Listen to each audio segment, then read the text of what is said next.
আসসালামু আলাইকুম রহমতুল্লাহ, welcome to this video. বন্ধুরা, আজকে আমি নাউনের নাউনের ব্যবহারের পরবর্তী যে রুলসগুলো রয়েছে সেগুলো নিয়ে আমি তোমাদের সামনে হাজির হয়েছি। এখানে গত পর্বে আমি রুলস 4 পর্যন্ত দেখিয়েছিলাম। আজকে রুলস 5 থেকে আমি তোমাদেরকে দেখাবো। দেখো রুলস 5-এ কি বলছে এখানে, নাউন রূপে অ্যাডভার্বের ব্যবহার। নাউন রূপে অ্যাডভার্বের ব্যবহার আমরা জানি বাক্যে ভার্বের কাছে হোয়েন, হোয়ার এবং হাউ, দ্বারা প্রশ্ন করলে যে অ্যান্সার পাওয়া যায় তাই অ্যাডভার্ব। মনে রাখবে, প্রিপোজিশন ব্যবহার হয় নাউন এবং প্রোনাউনের পূর্বে। প্রিপোজিশন ব্যবহার হয় কোথায়? নাউন এবং প্রোনাউনের পূর্বে। অর্থাৎ প্রিপোজিশন এর পরে ব্যবহৃত ওয়ার্ডটিকে আমরা নাউন বলতে পারি। এক কথায় প্রিপোজিশনের পরে যে ওয়ার্ডটা থাকবে সে ওয়ার্ডটাকে আমরা এখানে নাউন বলতে পারি। তাহলে অ্যাডভার্বের পূর্বে যদি প্রিপোজিশন ব্যবহার হয় তাহলে সেই অ্যাডভার্বটি নাউন হয়ে যাবে। এক কথায় প্রিপোজিশনের পরে যে ওয়ার্ডটা পাবো সে ওয়ার্ডটা অবশ্যই নাউন হিসাবে গণ্য হবে। যেমন এখানে দুটো উদাহরণ দেওয়া আছে, দেখো বন্ধুরা, একই ওয়ার্ড একবার হচ্ছে অ্যাডভার্ব, একবার হচ্ছে নাউন। কিভাবে? প্রিপোজিশনের কারণে। দেখো প্রথম উদাহরণ, এখানে প্রথম এক্সাম্পলে কি বলছে, আই লিভ দেয়ার। এখানে দেয়ারকে এই সেন্টেন্সে অ্যাডভার্ব হিসেবে গণ্য করা হয়েছে বা এই সেন্টেন্সে অ্যাডভার্ব হিসেবে ব্যবহার করা হয়েছে। নেক্সট সেন্টেন্সে এখানে দেখানো হয়েছে আই কেম ফ্রম দেয়ার। এখানে দেয়ারকে নাউন হিসেবে চিহ্নিত করা হয়েছে বা নাউন হিসেবে ব্যবহার করা হয়েছে, কারণ এর পূর্বে আমরা ফ্রম প্রিপোজিশনটা ব্যবহার করেছি। এক কথায় প্রিপোজিশনের পরে যে ওয়ার্ডটা থাকবে সে ওয়ার্ডটাকে আমরা নাউন হিসাবে গণ্য করব। নেক্সট রুলস আমরা যদি দেখি, রুল 6, নাউন রূপে প্রিপোজিশনের ব্যবহার। সাধারণত আমরা জানি এস বা ইএস যুক্ত হয় নাউন এবং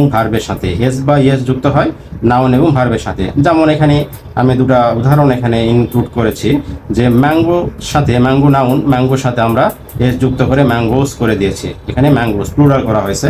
এখানে গো ভার্ব, এর ভার্বের সাথে আমরা গোস যুক্ত করি। এটা আমরা সবাই জানি যে ভার্বের সাথে এস বা ইএস যুক্ত হয়।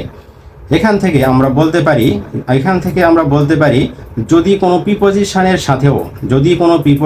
সাথেও এস বা ইএস যুক্ত হয় তাহলে সেই প্রিপোজিশনটি নাউনের কাজ করবে। তাহলে কিভাবে নাউনের কাজ করবে? দেখো এক্সাম্পল এখানে দেওয়া আছে, দেয়ার আর আপস অ্যান্ড ডাউনস। এখানে আপ অ্যান্ড ডাউন এটাকে কম্পাউন্ড প্রিপোজিশন বলা হয়। এখানে আমরা এস যুক্ত করে দিয়ে এখানে there are ups and downs in our life. আমাদের জীবনে কি উত্থান পতন রয়েছে। এখানে আপস এবং ডাউনস এই দুটো প্রিপোজিশনের সাথে এস যুক্ত করা হয়েছে এবং অ্যান্ড দ্বারা যুক্ত করে এখানে কম্পাউন্ড প্রিপোজিশন ব্যবহার করা হয়, কিন্তু এস যুক্ত করার কারণে এই সেন্টেন্সে এই প্রিপোজিশন নাউন হিসেবে ব্যবহার করা হয়েছে বা নাউন হিসেবে চিহ্নিত করা হয়েছে। I know the ins and outs. এখানে প্রিপোজিশনের সাথে এস যুক্ত করে দিয়ে এই বাক্যে এটাকে আমরা নাউন হিসেবে ব্যবহার করেছি অফ দিস ম্যাটার। নেক্সট বন্ধুরা দেখো, এখানে রুল 7 এখানে রয়েছে, নাউন রূপে কনজাংশনের ব্যবহার। আমরা কনজাংশনকেও নাউন রূপে ব্যবহার করে থাকি। কনজাংশন যদি নাউন এর পজিশন বা নাউনের অবস্থান বা যেখানে আমরা নাউন ব্যবহার করি ঠিক সেই জায়গাতে যদি আমরা কনজাংশন ব্যবহার করি এবং কনজাংশনের ব্যবহার হয়, অথবা নাউনের অর্থ প্রদান করে সেই ক্ষেত্রে কনজাংশনটি নাউনের কাজ করে। কনজাংশনটি কিসের কাজ করে? কনজাংশনটি নাউনের কাজ করে। এক কথায় নাউনের অবস্থানে যদি আমরা কনজাংশন ব্যবহার করি তাহলে সেই কনজাংশনটাও এখানে নাউন হিসাবে গণ্য করা হবে। উদাহরণ হিসাবে এখানে দেওয়া আছে, দেখো, দেয়ার আর নো বাট হচ্ছে কনজাংশন, কিন্তু এই সেন্টেন্সে নাউন হিসেবে ব্যবহার করা হয়েছে। কারণ এখানে যদি আমি বলতাম দেয়ার আর নো পেন, তাহলে পেনটা হচ্ছে নাউন ছিল, কিন্তু এই পেনের জায়গাতে আমরা এখানে বাট ব্যবহার করছি। পেনটা নাউন ছিল, পেনের জায়গাতে বাট ব্যবহার করছি, বিধায় এই কনজাংশনটা এই সেন্টেন্সে নাউন হিসাবে গণ্য করা হয়েছে। দেয়ার আর থ্রি অ্যান্ডস। এই অ্যান্ড হচ্ছে আমরা এখানে কি অ্যান্ডকে আমরা সাধারণত কনজাংশন হিসেবে জানি, কিন্তু এই সেন্টেন্সে এই অ্যান্ডসকে এখানে বলা হয়েছে যে একটা নাউন, কারণ এখানে নাউনের স্থান নিয়ে আমরা এই কনজাংশনটা ব্যবহার করেছি। তো বন্ধুরা নেক্সট এখানে রুল 8-এ কি বলছে? রুলস 8-এ বলছে কাউন্টেবল নাউনের পূর্বে আর্টিকেল বসে, কিন্তু আনকাউন্টেবল নাউনের পূর্বে আর্টিকেল বসে না। কাউন্টেবল মানে যেটা গণনা করতে পারি তার পূর্বে আমরা আর্টিকেল ব্যবহার করি, আর আনকাউন্টেবল মানে যেটা গণনা করতে পারি না সেটার পূর্বে আমরা আর্টিকেল ব্যবহার করি না। তবে আনকাউন্টেবল নাউন যদি নির্দিষ্ট করে বোঝায়, যেটা আমরা আর্টিকেলের মধ্যে আমরা এই জিনিসটা পেয়ে থাকি, যদি আনকাউন্টেবল নাউনটাকে যদি নির্দিষ্ট করে বোঝানো হয় সেক্ষেত্রে তার পূর্বে আমরা দি ব্যবহার করি। সেক্ষেত্রে আমরা তার পূর্বে আমরা কি ব্যবহার করি? দি ব্যবহার করি। যেমন উদাহরণ হিসাবে এখানে দেওয়া আছে আই হ্যাভ এ পেন। পেনকে আমরা গণনা করতে পারি, এই কারণে পেন একটা নাউন, এই কারণে এটার পূর্বে আমরা আর্টিকেল এ ব্যবহার করছি। বাট এখানে আই এট রাইস, আমি ভাত খেয়েছিলাম, রাইসও একটা নাউন, বাট রাইসকে গণনা করা যায় না, শুধু ওজন করা যায়, যার কারণে এখানে আমরা কোনো আর্টিকেল ব্যবহার করতে পারি নাই। তারপরে এখানে আমরা বলছি এই নাউন, এই যে রাইস, এখানে রাইসকে এটা আনকাউন্টেবল নাউন, এই নাউনকে যখন আমরা নির্দিষ্ট করে বলছি যে the rice of Barishal is fine, এখানে বরিশালের চাল এখানে নির্দিষ্ট করে বলা হয়েছে, শুধু চাল নয়, বরিশালের চালকে আমরা নির্দিষ্ট করে বলছি, যার কারণে এর পূর্বে আমরা দি ব্যবহার করছি, এই নাউনের পূর্বে দি ব্যবহার করছি। এক কথায় কাউন্টেবল নাউনের পূর্বে আমরা আর্টিকেল ব্যবহার করি, কিন্তু আনকাউন্টেবল নাউনের পূর্বে আমরা আর্টিকেল বসাই না বা আর্টিকেল ব্যবহার করতে পারি না। তবে আনকাউন্টেবল নাউনকে যদি নির্দিষ্ট করে বলা হয় তাহলে সেই নাউনের পূর্বে আমরা দি ব্যবহার করি।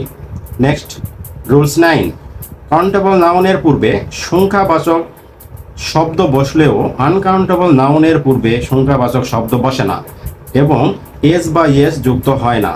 কাউন্টেবল নাউন একের অধিক বোঝালে এস বা এস যুক্ত হয়। কাউন্টেবল নাউনে আমরা সংখ্যাবাচক শব্দ অথবা এস বা এস যুক্ত করে পারি, কিন্তু আনকাউন্টেবল নাউনের পূর্বে আমরা সেটা পারি না। যেমন আই বট অয়েল, অয়েল হচ্ছে আনকাউন্টেবল নাউন, বাট এটার পূর্বে আমরা কোনো আর্টিকেল ব্যবহার করিনি। আবার এখানে ফ্রেন্ডস, এটা হচ্ছে কাউন্টেবল নাউন, তার পূর্বে আমরা টু সংখ্যা বাচক শব্দ এখানে আমরা ব্যবহার করছি। নেক্সট বন্ধুরা দেখো রুলস 10 এখানে কি বলছে? কাউন্টেবল এবং আনকাউন্টেবল নাউনের আগে কিছু নির্দিষ্ট শব্দ বসবে, কিছু নির্দিষ্ট শব্দ বসবে। কীরকম? এখানে কাউন্টেবল নাউন প্রথমে বলা হয়েছে, কাউন্টেবল নাউনের পূর্বে আমরা এই শব্দগুলো ব্যবহার করতে পারি many, few, a few, the fewer, the fewest, the few, very few, many few, several of. এই শব্দগুলো সাধারণত আমরা কাউন্টেবল নাউনের পূর্বে ব্যবহার করে থাকি। আনকাউন্টেবল নাউনের পূর্বে কোন কোন শব্দ আমরা ব্যবহার করি?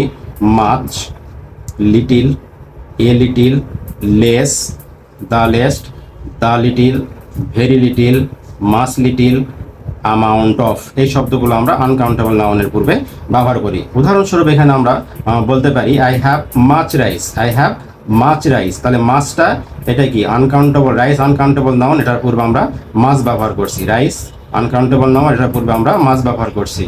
আই হ্যাভ দ্য ফিউয়েস্ট ফ্রেন্ডস, এখানে ফ্রেন্ডস হচ্ছে কাউন্টেবল নাউন, যার কারণে এখানে আমরা দ্য ফিউয়েস্ট এই শব্দগুলো আমরা ব্যবহার করছি। তো বন্ধুরা আজকের ভিডিও এই পর্যন্তই। তোমাদেরকে আগামী ভিডিও দেখার জন্য আমি আমন্ত্রণ জানিয়ে আজকের ভিডিও শেষ করছি। খোদা হাফেজ, আসসালামু আলাইকুম।